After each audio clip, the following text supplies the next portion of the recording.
dirigente del PAN, Marco Cortés, reconoció ante militantes en Aguascalientes que solo tienen posibilidades de ganar la gubernatura de ese estado en 2022. Esto a pesar de que el PAN gobierna en Durango, Quintana Roo y Tamaulipas. Que ganemos Aguascalientes contundentemente, pero lo requerimos juntos. De verdad se los digo, no basta un triunfo interno. Se los digo en casa, la única gubernatura que tenemos posibilidades de ganar, reales, auténticas y bien ganada, es esta. No hay más. Está muy complicado. Durango, Tamaulipas, Quintana Roo, Hidalgo y Oaxaca. Ahí está. Es la declaratoria anticipada de una derrota en 5 estados del país. Lo dijo el presidente del PAN desde antes, cuando todavía la campaña no empezaba.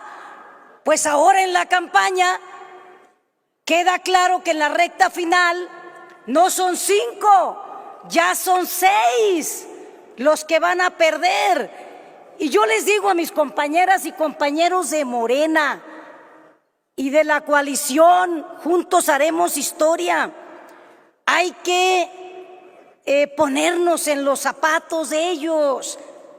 Tienen razón, pues gobernaban 28 estados, compañeras y compañeros, hace menos de 4 años. Han perdido 16 estados de la República y van a perder otros 6 ahora en una semana y media. Es decir, les quedan 6 estados. Al final del año solo van a tener 6 estados de 28. Se acabaron. El PRI va a tener 2 nada más a finales del año. Alito, el gran perdedor de la historia política de este país, bueno, ya no se llama Alito, ya no le dicen Alito, le llaman Alilo, porque Alilo ha perdido todas las gubernaturas que se han puesto en juego. Son 10 gubernaturas que ha perdido el PRI. Entonces, entendamos, compañeras y compañeros, que ellos pues están haciendo una campaña de miedo, de mentiras, queriendo atemorizar a la sociedad para que no vaya a votar. Y esa es una estrategia de la derecha, es una estrategia de los conservadores en el mundo. Miren, hay un estudio, se los recomiendo, que publica la revista científica Nature, que es un estudio de 23 países, donde se dice que justamente las derechas, cuando están perdiendo el control político, que es el caso ahora en México del PRIAN, pues echan a andar ese tipo de campañas políticas, de falsas narrativas y de atemorizar a la sociedad. Pero también está demostrado que esas estrategias no funcionan. Desde el 2006, el 2012, sobre todo el 2018, claramente está concluir, por favor, comprobado que no funcionan esas estrategias. Y pues tienen razón, pongámonos también en sus zapatos. Muchas gracias. El próximo 5 de junio será un día importante en la consolidación de la cuarta transformación de la vida pública de nuestro país, ya que con la victoria en las elecciones de Oaxaca, Hidalgo, Quintana Roo, Tamaulipas, Aguascalientes y Durango, por primera vez tendremos alternancia que se necesita para terminar con la corrupción que impera en estos estados.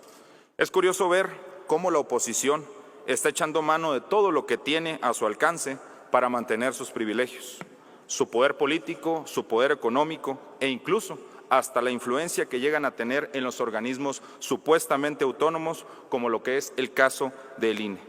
Sin embargo, ni con sus artimañas lograrán evitar la alternancia encabezada por Morena y sus aliados. Después del 5 de junio, por primera vez en la historia, se pondrá el gobierno de estos estados al servicio realmente del pueblo y de la nación. y se dejarán de proteger los intereses de las camarillas de entreguistas representadas por el PRIAN.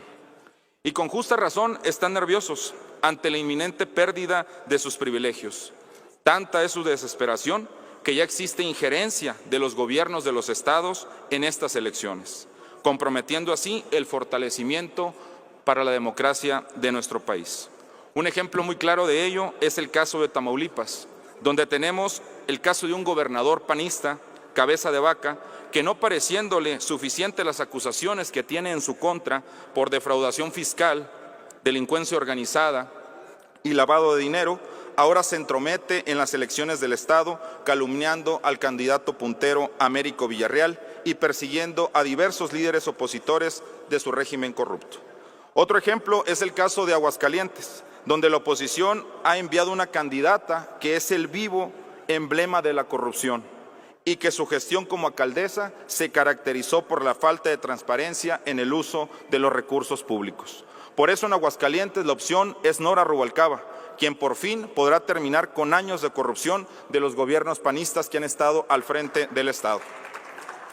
Y un último ejemplo, pero no menos importante, es el del diputado Alejandro Moreno, alias Alito, quien con sus últimas declaraciones puso en noticia nacional a la oposición, pero no por los logros de su partido, ni por el buen perfil de sus candidatos o un posible triunfo en sus próximas elecciones, sino por la forma tan ruin de expresarse y demostrar lo que en su sentir hay respecto a la política nacional. Se refirió a los periodistas: no hay que matarlos a balazos, sino hay que matarlos de hambre. Estas palabras nos hablan de la esencia de la oposición, una oposición sin valores, sin escrúpulos y dispuestos a cualquier cosa con tal de mantener sus privilegios. Esto lo podemos ver en cada uno de los estados donde hay elecciones, donde se ha demostrado de lo que es capaz el PRIAN, estableciendo campañas de persecución política, de odio, de intimidación en contra de las y los candidatos, de sus brigadistas, de su equipo de campaña y, lo más preocupante, en contra de la seguridad democrática de los ciudadanos. Sin embargo, el INE no ha asumido el mismo protagonismo que asumió la elección pasada, donde señaló y exigió el exacto cumplimiento de la ley electoral, incluso extralimitándose en sus facultades de interpretación. Sin embargo, en este proceso electoral el INE está muy lejos de ser lo que fue en el ejercicio electoral pasado. Hoy en día se le puede ver tibio, cargado y permisible. Por eso es necesario replantear la configuración del sistema político nacional y discutir una reforma político-electoral que nos permita tener un instituto electoral realmente ciudadano y acorde a las necesidades de nuestro país. ¿Por qué las instituciones deben de estar del lado de la ciudadanía? Razón por la que desde esta máxima tribuna hago un exhorto a las y los consejeros del INE, particularmente a Lorenzo Córdoba y Ciro Murayama, para que hagan su trabajo. Solamente se dediquen para lo que les pagamos, hacer su trabajo y garanticen elecciones limpias, justas y equitativas. Gracias, muchas gracias, diputado. Gracias, presidente. Termino en un segundo más. Como representantes populares, nuestro objetivo único debe ser garantizarle el poder a quien realmente le pertenece. Por favor, ya el poder es y seguirá siendo para el pueblo. Es cuanto, presidente. Gracias. Ahora tienen el uso de la palabra. Desde el aire, en 360 grados, con transmisiones en vivo desde el lugar de los hechos, con la mayor tecnología, pero sobre todo, con objetividad e imparcialidad. Noticiero en redes. Honestamente, te informamos.